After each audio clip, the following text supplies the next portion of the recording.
ആകാശവാണി.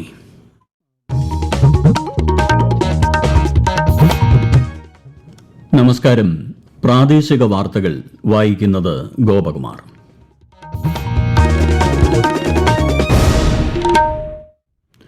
പ്രധാന വാർത്തകൾ. ജനക്ഷേമമാണ് കേന്ദ്ര സർക്കാരിന്റെ പ്രവർത്തനങ്ങളുടെ അടിസ്ഥാനമെന്ന് പ്രധാനമന്ത്രി നരേന്ദ്രമോദി. സംസ്ഥാനത്ത് SIR-ന്റെ ഭാഗമായുള്ള കരട് വോട്ടർ പട്ടികയിൽ നിന്ന് ഒഴിവാക്കപ്പെട്ടവരുടെ പേരുകൾ പൊതുജനങ്ങൾക്ക് ലഭ്യമാകുന്ന തരത്തിൽ പ്രസിദ്ധീകരിക്കണമെന്ന് സുപ്രീംകോടതി. ബ്ലോക്ക് ചെയിൻ സാങ്കേതികവിദ്യ PSCയുടെ വിവരശേഖരണത്തിലെ സുതാര്യത ഉറപ്പുവരുത്തുമെന്ന് മുഖ്യമന്ത്രി പിണറായി വിജയൻ. 46ാമത് സംസ്ഥാന സഹകരണ നിക്ഷേപ സമാഹരണത്തിന് കോട്ടയത്ത് തുടക്കമായി. 9,000 കോടി രൂപ സമാഹരിക്കുക ലക്ഷ്യം. സംസ്ഥാന സ്കൂൾ കലോത്സവത്തിൽ ഇഞ്ചോടിഞ്ച് പോരാട്ടവുമായി കണ്ണൂരും കോഴിക്കോടും. ശബരിമല ദർശനത്തിനുള്ള സ്പോട്ട് ബുക്കിംഗ് കൌണ്ടറുകൾ ഈ മാസം 19 വരെ പ്രവർത്തിക്കും. വാർത്തകൾ വിശദമായി. ജനക്ഷേമമാണ് കേന്ദ്ര സർക്കാരിന്റെ പ്രവർത്തനങ്ങളുടെ അടിസ്ഥാനമെന്ന് പ്രധാനമന്ത്രി നരേന്ദ്രമോദി. കോമൺവെൽത്ത് രാജ്യങ്ങളിലെ സ്പീക്കർമാരുടെയും പ്രിസൈഡിംഗ് ഓഫീസർമാരുടെയും 28ാമത് സമ്മേളനം ന്യൂഡൽഹിയിൽ ഉദ്ഘാടനം ചെയ്യുകയായിരുന്നു അദ്ദേഹം. ജനാധിപത്യ വ്യവസ്ഥ രാഷ്ട്രവികസനത്തിന് ഊർജ്ജം പകരുമെന്ന് ഇന്ത്യ തെളിയിച്ചതായും പ്രധാനമന്ത്രി പറഞ്ഞു. 42 കോമൺവെൽത്ത് രാജ്യങ്ങളിലെയും 4 അർദ്ധ സ്വയംഭരണ പാർലമെന്റുകളിലെയും 61 സ്പീക്കർമാരും പ്രിസൈഡിംഗ് ഓഫീസർമാരും സമ്മേളനത്തിൽ പങ്കെടുക്കുന്നുണ്ട്.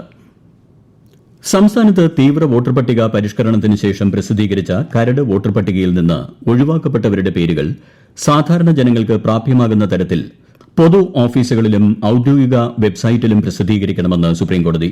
സംസ്ഥാനത്തെ SIR പ്രക്രിയയുമായി ബന്ധപ്പെട്ട് ഹർജികൾ പരിഗണിക്കുകയായിരുന്നു സുപ്രീംകോടതി. കേന്ദ്ര തെരഞ്ഞെടുപ്പ് കമ്മീഷന് ഇത് സംബന്ധിച്ച നിർദ്ദേശം നൽകിയിട്ടുണ്ട്.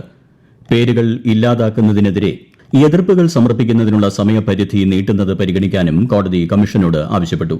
നേരത്തെ കോടതി നിർദ്ദേശത്തെ തുടർന്ന് എന്യൂമറേഷൻ ഫോമുകൾ സമർപ്പിക്കുന്നതിനുള്ള സമയപരിധി കമ്മീഷൻ 2 തവണ നീട്ടിയിരുന്നു.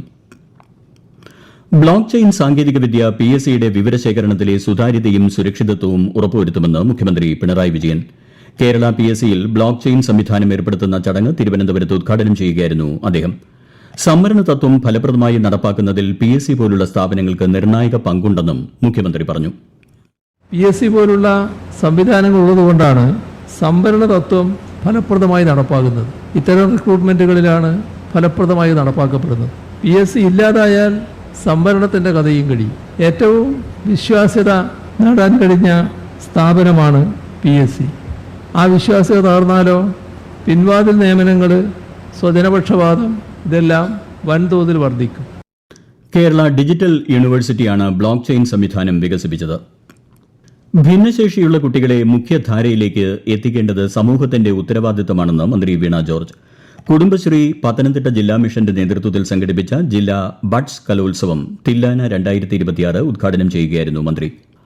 ബൌദ്ധിക വെല്ലുവിളികൾ നേരിടുന്ന കുട്ടികളുടെ വിദ്യാഭ്യാസവും നൈപുണ്യ പരിശീലനവും പരിപാലനവും ലക്ഷ്യമാക്കി കുട്ടികളുടെ സർഗ്ഗവാസനകൾ പ്രോത്സാഹിപ്പിക്കുന്നതിനും പ്രകടിപ്പിക്കുന്നതിനുമാണ് കലോത്സവം സംഘടിപ്പിച്ചത്. ജില്ലയിലെ 12 ബഡ് സ്കൂളുകളിൽ നിന്നായി 150ഓളം മത്സരാർത്ഥികൾ പങ്കെടുത്തു. 46ാമത് സംസ്ഥാന സഹകരണ നിക്ഷേപ സമാഹരണത്തിന് തുടക്കമായി. സമാഹരണത്തിന്റെ സംസ്ഥാനതല ഉദ്ഘാടനം മന്ത്രി VN വാസവൻ കോട്ടയം പാമ്പാടിയിൽ നിർവഹിച്ചു. അടുത്ത മാസം 25 വരെ നടക്കുന്ന പരിപാടിയിലൂടെ 9,000 കോടി രൂപ സമാഹരിക്കാനാണ് ലക്ഷ്യമിടുന്നത്. സംസ്ഥാനത്തിന്റെ വികസനം സഹകരണ മേഖലയിലൂടെ എന്നതാണ് പ്രമേയം.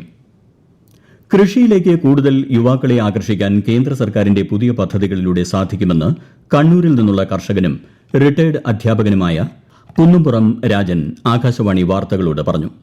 ഈ അടുത്ത കാലത്തായിട്ട് കേന്ദ്ര ഗവൺമെന്റ് കർഷകരുടെ ഉന്നമനത്തിനു വേണ്ടി നൂതനങ്ങളായ പദ്ധതികൾ ആവിഷ്കരിച്ച് നടപ്പിലാക്കിയാണ്. തുറന്ന സ്ഥലത്തെ കൃത്യതാ കൃഷിയും അതുപോലുള്ള നൂതനങ്ങളായ സംരംഭങ്ങൾ കൊണ്ടുവരുന്നതിനോടുകൂടി കാർഷിക മേഖലയിൽ വലിയൊരു വിപ്ലവം സൃഷ്ടിക്കാനുള്ള പുറപ്പാടിലാണ് ഗവൺമെന്റ്.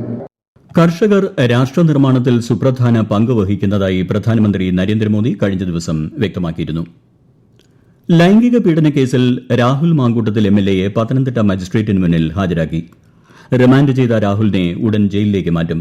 3 ദിവസത്തെ കസ്റ്റഡി കാലാവധി പൂർത്തിയാക്കിയതിനെ തുടർന്നാണ് രാഹുലിനെ ഇന്ന് ഹാജരാക്കിയത്. അതേസമയം രാഹുൽ മാങ്കൂട്ടത്തിലിന്റെ ജാമ്യാപേക്ഷ കോടതി നാളെ പരിഗണിക്കും. കരസേനാ ദിനത്തോടനുബന്ധിച്ച് തിരുവനന്തപുരത്തെ പാങ്ങോട് സൈനിക കേന്ദ്രത്തിലെ യുദ്ധസ്മാരകത്തിൽ station commander brigadier Anurag Upadhyay പുഷ്പചക്രം അർപ്പിച്ചു. കരസേനയിലെ മുതിർന്ന ഉദ്യോഗസ്ഥർ ചടങ്ങിൽ പങ്കെടുത്തു. നെറ്റ്വർക്കിംഗിന്റെയും ഡാറ്റ കേന്ദ്രീകരണത്തിന്റെയും വർഷം എന്നതാണ് ഈ വർഷത്തെ കരസേനാ ദിന ആഘോഷങ്ങളുടെ പ്രമേയം. കരസേനാ ദിനത്തോടനുബന്ധിച്ച് കഴക്കൂട്ടം സൈനിക സ്കൂൾ പ്രിൻസിപ്പൽ കേണൽ ധീരേന്ദ്രകുമാറിന് കരസേനാ മേധാവിയുടെ പുരസ്കാരം ലഭിച്ചു. മാതൃകാപരമായ സേവനം, നേതൃത്വം, പ്രൊഫഷണൽ മികവ് എന്നിവ പരിഗണിച്ചാണ് പുരസ്കാരം. 2021 മുതൽ കേണൽ ധീരേന്ദ്രകുമാർ കഴക്കൂട്ടം സൈനിക സ്കൂളിന്റെ പ്രിൻസിപ്പലായി സേവനം അനുഷ്ഠിച്ചു വരികയാണ്. ഈ വാർത്തകൾ ആകാശവാണിയിൽ നിന്ന്. ആകാശവാണി വാർത്തകളും വാർത്താ അധിഷ്ഠിത പരിപാടികളും all India radio news Thiruvananthapuram YouTube ചാനലിലും @all India radio news Thiruvananthapuram Facebook പേജിലും AIR ന്യൂസ് _ ഇൻസ്റ്റഗ്രാം അക്കൌണ്ടിലും @AIR ന്യൂസ് _TVM X ഹാൻഡിലും ലഭ്യമാണ്. കോട്ടയം, എറണാകുളം ജില്ലകളിലേക്കും കേന്ദ്രഭരണ പ്രദേശമായ ലക്ഷദ്വീപിലേക്കും ആകാശവാണി പാർട്ട് ടൈം കറസ്പോണ്ടന്റിനെ കരാർ അടിസ്ഥാനത്തിൽ നിയമിക്കുന്നതിന് അപേക്ഷ ക്ഷണിക്കുന്നു. അപേക്ഷകർ ജില്ലാ ആസ്ഥാനത്ത് നിന്നും 10 കിലോമീറ്റർ ചുറ്റളവിൽ സ്ഥിരതാമസക്കാരായിരിക്കണം. കൂടുതൽ വിവരങ്ങൾക്ക് www.newsonair.gov.in, prasarbharati.gov.in/pb vacancies എന്നിവ സന്ദർശിക്കുക. അപേക്ഷകൾ സ്വീകരിക്കുന്ന അവസാന തീയതി ഈ മാസം 31. സ്റ്റാർട്ടപ്പ് ഇന്ത്യ പദ്ധതിക്ക് നാളെ 10 വർഷം പൂർത്തിയാകും. ന്യൂഡൽഹിയിലെ ഭാരത് മണ്ഡപത്തിൽ നടക്കുന്ന ദേശീയ സ്റ്റാർട്ടപ്പ് ദിനാഘോഷത്തെ പ്രധാനമന്ത്രി നരേന്ദ്രമോദി അഭിസംബോധന ചെയ്യും. ന്യൂഡൽഹിയിലെ ഭാരത് മണ്ഡപത്തിൽ ഉച്ചയ്ക്ക് 1 മണിക്കാണ് പരിപാടി. തൊഴിൽദാതാക്കളുടെ രാജ്യമായി ഇന്ത്യ മാറ്റുക എന്നതാണ് ഈ പദ്ധതിയുടെ ലക്ഷ്യം. ഗുരുവായൂർ തൃശൂർ റൂട്ടിൽ പുതിയ ട്രെയിൻ സർവീസ് അനുവദിച്ചതായി കേന്ദ്ര സഹമന്ത്രി സുരേഷ് ഗോപി. കേന്ദ്ര റെയിൽവേ മന്ത്രാലയത്തിന്റെ ഈ തീരുമാനം കേരളത്തിലെ യാത്രാ ക്ലേശത്തിന് വലിയൊരു ആശ്വാസമാകുമെന്നും അദ്ദേഹം ഫേസ്ബുക്കിൽ അറിയിച്ചു. തൃശൂർ ഗുരുവായൂർ പാസഞ്ചർ ദിവസേന രാത്രി 8:10 തൃശൂരിൽ നിന്ന് പുറപ്പെട്ട് 8:45 ഗുരുവായൂരിലെത്തും. ഗുരുവായൂരിൽ നിന്ന് വൈകുന്നേരം 6:10 പുറപ്പെട്ട് 6:50 തൃശൂരിൽ എത്തും. മകരവിളക്ക് മഹോത്സവത്തിന്റെ ഭാഗമായി ശബരിമല ദർശനത്തിനായുള്ള സ്പോട്ട് ബുക്കിംഗ് കൌണ്ടറുകൾ ഈ മാസം 19 വരെ പ്രവർത്തിക്കും. പമ്പ, നിലയ്ക്കൽ, എരുമേലി എന്നിവിടങ്ങളിലാണ് സ്പോട്ട് ബുക്കിംഗ് സൌകര്യമുള്ളത്. വെർച്വൽ ക്യൂ ബുക്കിംഗും 19 വരെയുണ്ടാകും. മറ്റന്നാൾ വരെയാണ് തിരുവാഭരണം ചാർത്തിയുള്ള അയ്യപ്പ ദർശനം. ഈ മാസം 20 പന്തളം രാജപ്രതിനിധി ദർശനം നടത്തിയതിനു ശേഷം മണ്ഡല മകരവിളക്ക് മഹോത്സവത്തിന് സമാപനം കുറിച്ച് നട അടയ്ക്കും.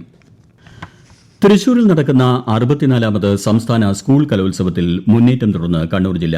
2ാം ദിവസത്തിലെ മത്സരങ്ങൾ പുരോഗമിക്കുമ്പോൾ ഇഞ്ചോടിഞ്ച് പോരാട്ടവുമായി തൃശൂരും കോഴിക്കോടുമാണ് തൊട്ടുപിന്നിൽ. 25 വേദികളിലായി 15,000-ലേറെ പ്രതിഭകളാണ് മാറ്റുരയ്ക്കുന്നത്. പൂരനഗരിയെ ആവേശത്തിലാഴ്ത്തി കലോത്സവം കൊട്ടിക്കയറുമ്പോൾ നടനും അവതാരകനുമായ ജയരാജ് വാര്യർ തന്റെ സ്കൂൾ കാലഘട്ടത്തിലെ കലോത്സവ ഓർമ്മകൾ ആകാശവാണി വാർത്തകളുമായി പങ്കുവയ്ക്കുന്നു. 1977 തൃശ്ശൂരിൽ നടന്ന സംസ്ഥാന യുവജനോത്സവം കണ്ട ഓർമ്മ. അന്നത്തെ ലളിതഗാന മത്സരത്തിൽ പങ്കെടുത്ത Thiruvananthapuram cotton hill girls high സ്കൂളിലെ ഒരു 9ാം ക്ലാസ്സുകാരി പാടിയ ലളിതഗാനം. ഞങ്ങൾ കുറേ കുട്ടികൾക്ക് വലിയ ആഹ്ലാദമായിരുന്നു ആ പെൺകുട്ടി പാടിയ ഗാനം. റിസൾട്ട് വരുന്ന ദിവസം ഞങ്ങൾ മനസ്സിൽ കണ്ട അതേ ആൾക്ക് 1ാം സമ്മാനം. ആ ഗായികയുടെ പേര് KS ചിത്ര എന്നായിരുന്നു. കേന്ദ്ര സർക്കാർ ജീവനക്കാർക്ക് ഏകജാലക പരിഹാരത്തിലൂടെ ആധുനിക ബാങ്കിംഗ് സേവനങ്ങളും സമഗ്രമായ സാമ്പത്തിക പരിരക്ഷയും ലഭ്യമാക്കാൻ ലക്ഷ്യമിട്ട് സംയോജിത ശമ്പള അക്കൌണ്ട് പാക്കേജ് ഒരുക്കി കേന്ദ്ര സർക്കാർ. പുതിയ സംവിധാനത്തിലൂടെ കേന്ദ്ര സർക്കാർ ജീവനക്കാർക്ക് അവരുടെ ഒറ്റ ശമ്പള അക്കൌണ്ടിലൂടെ തന്നെ ഇൻഷുറൻസ്, മെഡിക്കൽ പരിരക്ഷ, മെച്ചപ്പെടുത്തിയ ബാങ്കിംഗ് സൌകര്യങ്ങൾ എന്നിവ എളുപ്പത്തിൽ നടപ്പിലാക്കാനുള്ള സൌകര്യം ലഭ്യമാകും. പ്രധാന വാർത്തകൾ വീണ്ടും.